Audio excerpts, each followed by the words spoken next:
K-Flock's own gang member has reportedly turned against him in his trial. It was revealed that Brockington, also known on the streets as Doge, not to be confused with rapper Dougie B, testified against him. Doge, who was arrested for selling, took a plea deal and implicated K-Flock in court. During the trial, prosecutors questioned Doge about a 2020 incident where he was injured. They asked, "After you got hit, who called you in the hospital?" Doge responded KK called, referring to K-Flock. He added that K-Flock reassured him by saying, "You know we got you, bro," implying that retaliation was planned. When prosecutors asked if the retaliation led to someone getting injured, Doge confirmed that a person was grazed in the face.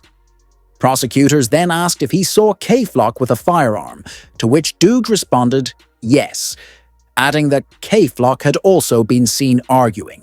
On Instagram Live, this testimony aligns with the case against K-Flock regarding the passing of Oscar Hernandez. On December 23, 2021, K-Flock was charged with Hernandez's death after being caught on surveillance footage walking through New York City with two other individuals. He was wearing a blue coat, a shiesty mask, and designer jeans. Earlier that day, he had been on Instagram Live engaging in a heated argument with a rival. As he walked into enemy territory, he abruptly ended the live stream, put his phone away, and placed his hands in his pocket. As K-Flock passed a barbershop, Oscar Hernandez recognized him from the designer outfit he had flaunted online. Hernandez ran outside, shouting, "What are you looking at?" Given their history, the argument quickly escalated. As tensions rose, Hernandez was seen reaching for something in his pocket. In response, K-Flock pulled out his firearm. Hernandez turned to run, but K-Flock fired multiple shots, hitting him several times before fleeing the scene. Witnesses at the scene immediately called 911. Paramedics arrived and transported Hernandez to a nearby hospital, where he was later pronounced dead. The NYPD, initially unaware of the suspect's identity, gathered security footage and witness statements. They eventually turned to the public for help, posting an image of the masked suspect online. Within an hour, social media users began tagging K-Flock, pointing out that he had worn the same designer outfit on Instagram Live just before the incident. Realizing he was a wanted man, K-Flock quickly hired a top defense attorney and voluntarily surrendered at the NYPD's 30th precinct. His lawyer released a statement saying, "Yesterday, I accompanied Kevin as he self-surrendered to detectives in the 30th precinct. Arrangements were made immediately with the NYPD once I learned that he was wanted. As for the charges against him, we have begun our own investigation into the allegations and will address bail after reviewing the case further." After examining the evidence, K-Flock's lawyer argued that he acted in self-defense, as Hernandez had allegedly reached for his own firearm first. When the guy hits the ground and is found, he's got a loaded that was in his pocket that his hand was on at the time. So we consider that to be self-defense. So he did take even in self-defense? That's what the allegation is. You know, I don't want to talk too much about the details of the case. Okay. The government claims that he pulled it. But at the same time, the person that was around had his hand on a illegal loaded. Okay.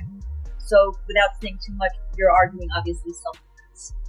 That could be one of the arguments, self-defense, and I would say to the public, if somebody's walking up to you with a loaded, it's pretty clear is going to use it, with a criminal record a mile long, you want to get or do you not want it? Oh, absolutely. I wouldn't hesitate to. After the NYPD released their statement, they indicated that the incident was likely the result of a long-standing feud between two street teams, largely due to K-Flock's deep ties to the Bronx-based Third Side crew.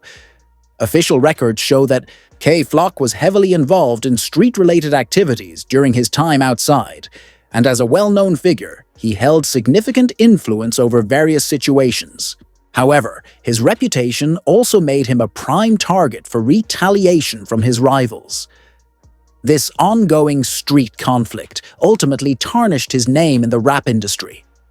With only a limited number of pre-recorded songs, his career momentum came to a halt. As a result, his close friend, B. Lovey, later addressed the situation in an interview. Okay, but so I saw some fans who were at both me and academics after K-Flock got locked up because, well, just because I guess in our tone when we talked about it, it might have seemed like we were being a little too presumptuous. But is that weird for you? Because I'm sure you see people all the way from rappers to whoever acting like your boy is just done and he's cooked in the situation. People, especially people that don't even be knowing, y'all don't even know what's going on. Yeah. Did you know that when K-Flock's lawyer confidently stated that they had a strong self-defense claim, it brought K-Flock to tears inside the courtroom? Overwhelmed with emotion, he later made a call from his jail cell to rapper Top 5, sharing his thoughts on the case. Lock it up, flop. Lock it on my dog.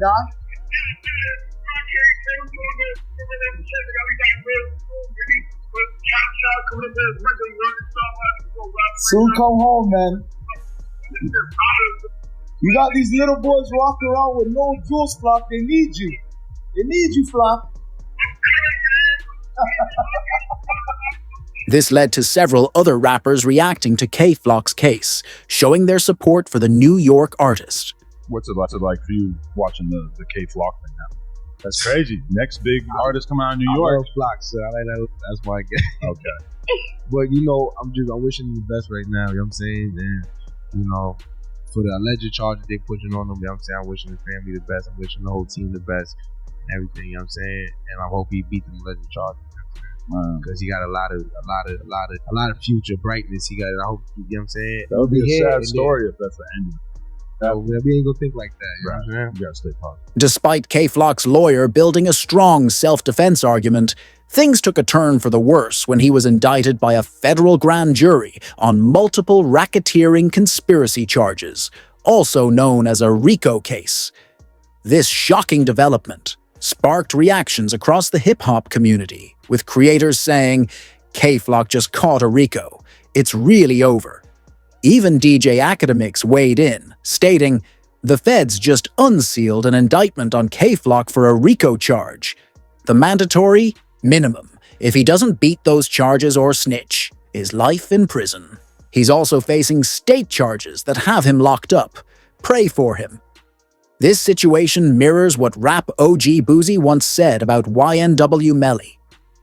When the feds want you, they're going to do anything to get you. K-Flock's lawyer was confident that he had a strong chance of beating the Oscar Hernandez case on self-defense grounds, but with the RICO indictment, it seems like the feds are making sure they have a way to keep him behind bars. They want you. I knew they wanted him bad when they waited for that law to get passed. So it'd be 8-4. Oh, right. Yeah. They waited all the way till that law got passed to take him to trial. Yeah, he was in jail for 2 years, 3 years? Yeah. He could have been took you to trial. Right. They waited till that law got passed and took him to trial a couple months later. When they want you, man. They don't see how he didn't get a bond after. K-Flock's lawyer responded to the RICO charge, stating, "We're not surprised by the federal charges, as we have been defending Kevin's state case for over a year now. Considering the incident was a clear act of self-defense, it was never a strong charge.